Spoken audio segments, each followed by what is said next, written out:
یہ جو ہماری دکی کی عوام ہے، جو بلوچستان کی عوام ہے، یہ اگر اسی طریقے کے ساتھ کھڑے رہے، یقیناً وہ وقت دور نہیں کہ بلوچستان غلامی سے باہر نکل آئے گا۔ اور جو لوگ اس بلوچستان کو، اس علاقے کو بنیادی سہولیات سے محروم رکھے ہوئے ہیں، ان کی سیاست دفن ہو جائے گی۔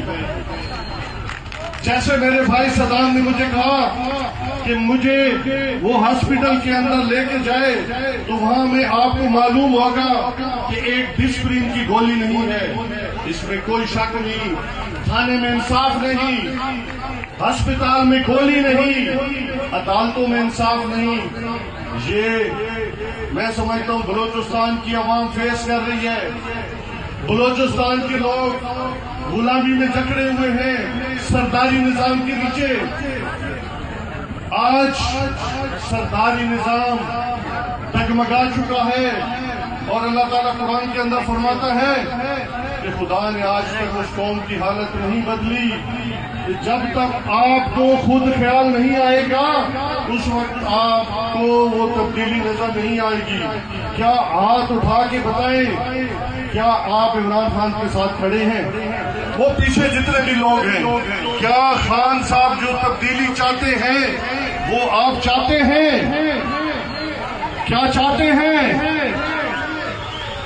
مجھے آپ کے ہاتھ کھڑا ہونے سے یہ پتہ چلا کہ آپ غلامی سے نجات چاہتے ہیں، آپ پاکستان کی حقیقی چاہتے ہیں، وہ پاکستان جس کا خواب علامہ اقبال رحمۃ اللہ علیہ نے دیکھا اور جس کی بنیاد حضرت قائد اعظم رحمۃ اللہ علیہ نے رکھی۔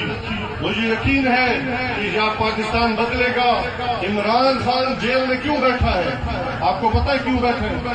آپ کے لیے، آپ کے حق کے لیے کہ پاکستان امریکہ کو ایبسولوٹلی نہ کہے، وہ اپنی پالیسی خود بنائے، وہ مسلمانوں پہ جو ظلم ہو رہا ہے فلسطین کے اندر، جو غزہ کے اندر، جو ایران کے اندر ہوا ہے، تو اس کے خلاف پاکستان بھی کھڑا ہو، سچ کو سچ کہے اور ظالم کے آگے ڈٹ کے کھڑا ہو۔